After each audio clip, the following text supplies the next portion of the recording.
Hello दोस्तों, आप सभी का हमारे YouTube चैनल वीर मैथ क्लासेस पर स्वागत है।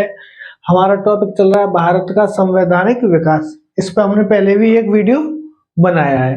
आज हम उससे आगे पढ़ते हैं। तो पिछली वीडियो में हमने क्या पढ़ा था? हमने पिछली वीडियो में पढ़ाया था रेगुलेटिंग एक्ट 1773। ठीक है, तो उससे आगे पढ़ते हैं।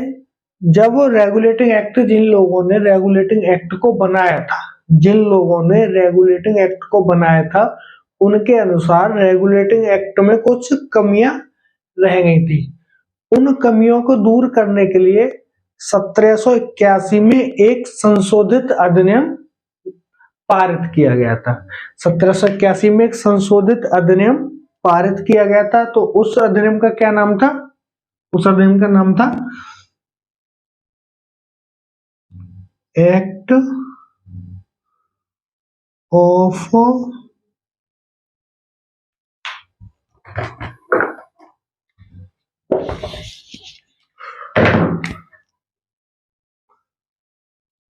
एक्ट ऑफ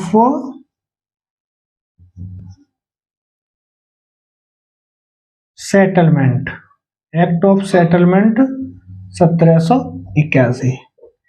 ये जो था एक्ट ऑफ सेटलमेंट 1781, ये क्या था?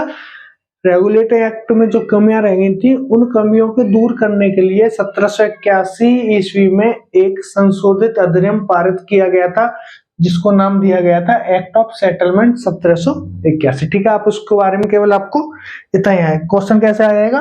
एक्ट ऑफ सेटलमेंट कब पारित किया गया था? तो एक्ट ऑफ सेटलमेंट 1781 में पारित किया गया था। ठीक है, फिर इसके बाद आया था पिट्स का इंडिया एक्ट। पिट्स का भारत अधिनियम या इंडिया एक्ट।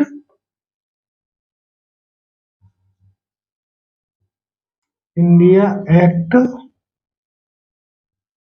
1784। फिर आया था ये। ठीक है, पिट्स का इंडिया एक्ट 1784। इसमें क्या किया गया था? इसमें किया गया था कंपनी के राजनीतिक और व्यापारिक मामले जो थे। देखो, एक तो राजनीतिक मामले होते हैं, एक व्यापारिक मामले होते हैं। अभी भी हमारे देश में राजनीतिक और व्यापारिक मामले अलग अलग होते हैं ना, तो पहले भी ये था। तो क्या हुआ था इस एक्ट में? जो कंपनी के राजनीतिक और व्यापारिक मामले थे उनको अलग अलग कर दिया गया था। ठीक है, क्या किया गया था? नंबर 1,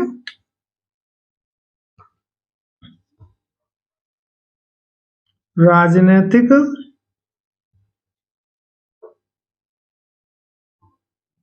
और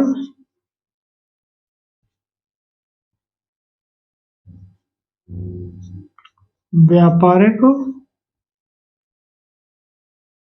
मामले अलग किए।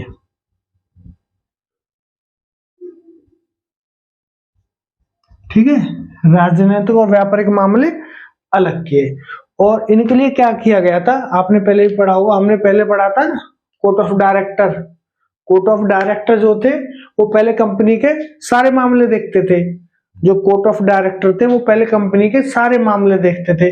लेकिन इस अधिनियम के द्वारा क्या किया गया था कि जो राजनीतिक मामले थे उनके लिए बनाया गया था एक नया बोर्ड बनाया था। उसको क्या बोलते थे? बोर्ड ऑफ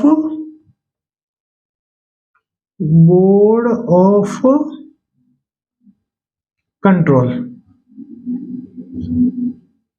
इसको नाम दिया गया था बोर्ड ऑफ कंट्रोल। और जो व्यापारिक मामले थे उनको कौन देखता था? जो पहले देखता था, कोर्ट ऑफ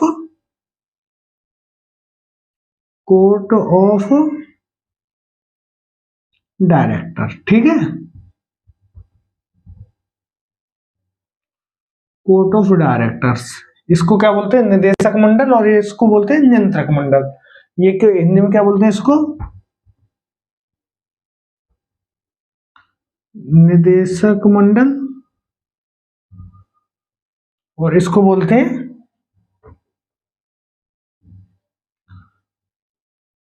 नियंत्रक मंडल। ठीक है, इसमें क्या किया गया था? पिट्स के इंडिया एक्ट 1784 में जो कंपनी के राजनीतिक और व्यापारिक मामले थे दोनों को अलग अलग किया था। पहले राजनीतिक और व्यापारिक मामले एक ही जो डायरेक्टर्स थे, जो निदेशक मंडल था, वही देखता था। लेकिन इसके द्वारा क्या किया, राजनीतिक मामले अलग कर दिए गए, व्यापारिक मामले अलग कर दिए गए। जो व्यापारिक मामले थे उनको पहले की तरह ही कोर्ट ऑफ डायरेक्टर्स देखता रहा, लेकिन जो राजनीतिक मामले थे उनके लिए बनाया गया एक बोर्ड ऑफ कंट्रोल। उनके लिए क्या बनाया गया, राजनीतिक मामलों के लिए बोर्ड ऑफ कंट्रोल। और ये क्या था, 6 सदस्यीय था। इसमें कितने सदस्य थे, 6 सदस्य थे। 6 सदस्य थे इसमें बोर्ड ऑफ कंट्रोल में, नियंत्रक मंडल में। और ये क्या करते थे, सैन्य, नागरिक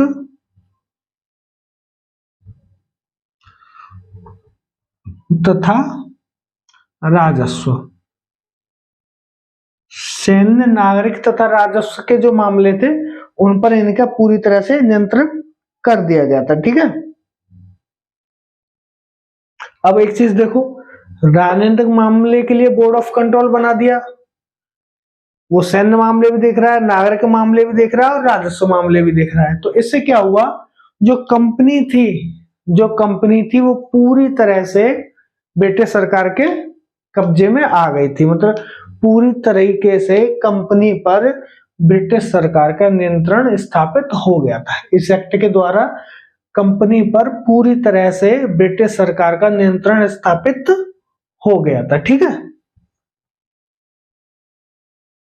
और इसके बाद एक और क्या, इसमें एक और क्या चीज दी गई, देखो इसको मैं मिटा देता हूं, इसको साफ कर देते हैं।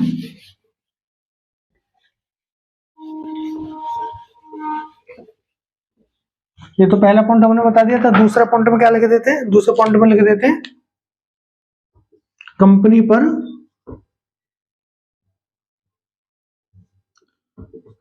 पर ब्रिटिश सरकार का पूर्ण नियंत्रण स्थापित हो गया। ठीक है,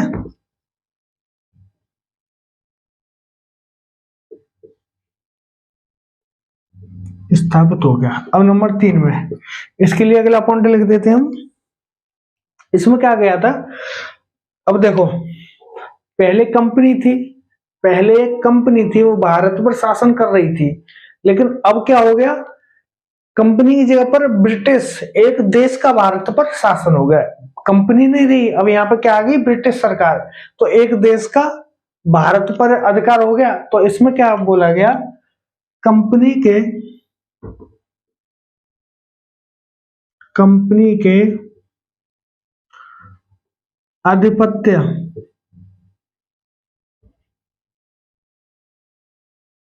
के क्षेत्र को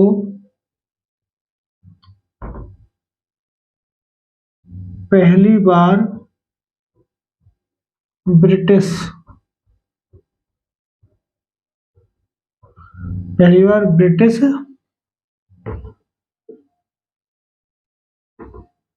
आधिपत्य का क्षेत्र बोला गया।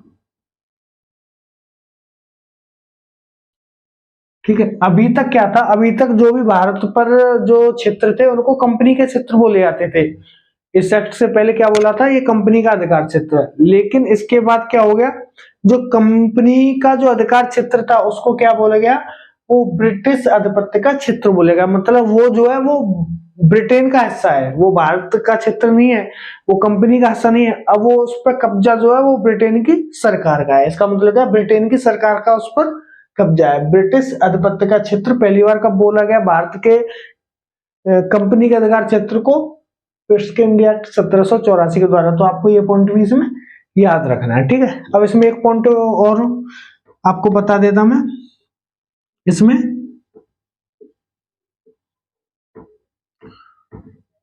द्वैध शासन की शुरुआत हो गई। द्वैध शासन मतलब समझते हो? आजकल भारत में चला डबल इंजन की सरकार, ठीक है। द्वैध शासन का मतलब है कि जो भारत का क्षेत्र था उस पे एक तो बोर्ड ऑफ डायरेक्टर काम कर रहे थे, और एक तो कोर्ट ऑफ डायरेक्टर थे और एक बोर्ड ऑफ कंट्रोल था। कोर्ट ऑफ डायरेक्टर अपना काम कर रहे थे, बोर्ड ऑफ कंट्रोल अपना कार्य कर रहा था। तो भारत की जो सरकार चला रहे थे वो दो लोग चला रहे थे, दो संस्थाएं चला रही थी। एक कौन सी थी? कोर्ट ऑफ डायरेक्टर, और एक थी बोर्ड ऑफ कंट्रोल। तो जब ये दो लोग भारत के शासन को चला रहे थे तो इसको क्या बोला गया? द्वैध शासन। इसको क्या बोला गया? द्वैध शासन। मतलब इसके द्वारा पिट्स के इंडिया एक्ट 1784 के द्वारा भारत में द्वैध शासन की शुरुआत की गई, ठीक है। तो हमारे ये जो पिट्स का इंडिया एक्ट 1784 है उसमें से याद आपको कुछ भी याद करने की जरूरत नहीं, एग्जाम में आपका इतने में से आ जाएगा, ठीक है। इसमें एक चीज और बता देते हैं, जो पिट्स का इंडिया एक्ट था इसके बाद एक छोटा सा एक्ट और आया, इसके बाद एक छोटा सा एक्ट और आया, ठीक है। उसको और पढ़ देते हैं। उसके बाद जो एक्ट आया था उसका नाम था 1786 का अधिनियम। इसके बाद कौन सा आया था? 1786 का अधिनियम। आप क्रमवाइज अपनी नोटबुक में इसको लिख सकते हो। ऐसे नोट एक तरीके से नोट्स में बनवा रहा हूं आपको कि आपके हर एग्जाम में ही आपके काम आएंगे। 1786 का एक अधिनियम आया था, उसमें बोला गया था, इसमें आपको दो चीजें दी गई थी, ठीक है। एक चीज क्या थी? जो वो बंगाल के गवर्नर को बंगाल का गवर्नर जनरल बनाया गया था, रेगुलेटिंग एक्ट में मैंने बताया था आपको, गवर्नर जनरल बनाया था, तो उसकी सहायता के लिए एक 4 सदस्यीय परिषद का गठन किया गया था। गवर्नर जनरल की सहायता के लिए एक 4 सदस्यीय परिषद का गठन किया गया था, तथा जो गवर्नर जनरल था वो उसकी बात को मानता था। लेकिन इस अधिनियम के द्वारा जो किया गया था वो क्या गया था कि परिषद, जो परिषद थी वो जो 4 सदस्यीय परिषद थी, परिषद के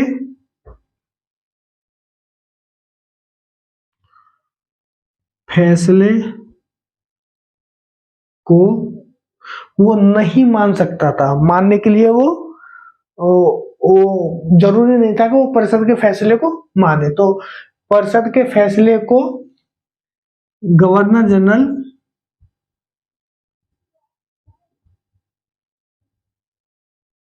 निरस्त कर सकता था, निरस्त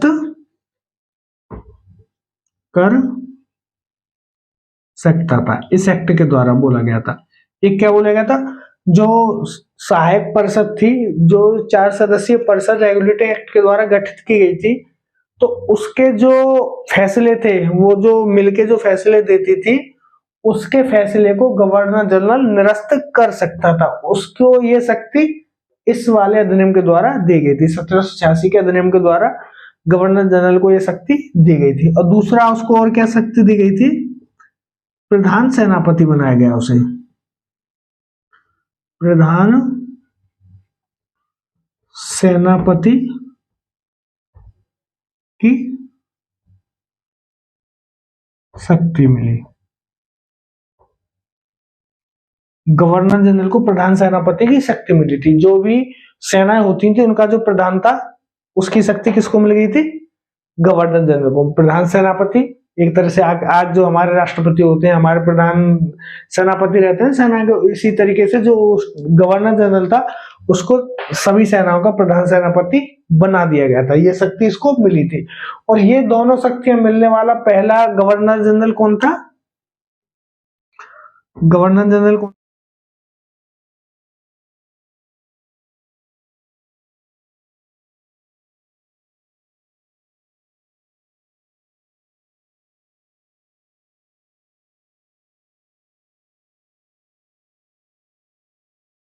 इस एक्ट में आपको ये 3 चीज याद रखनी है।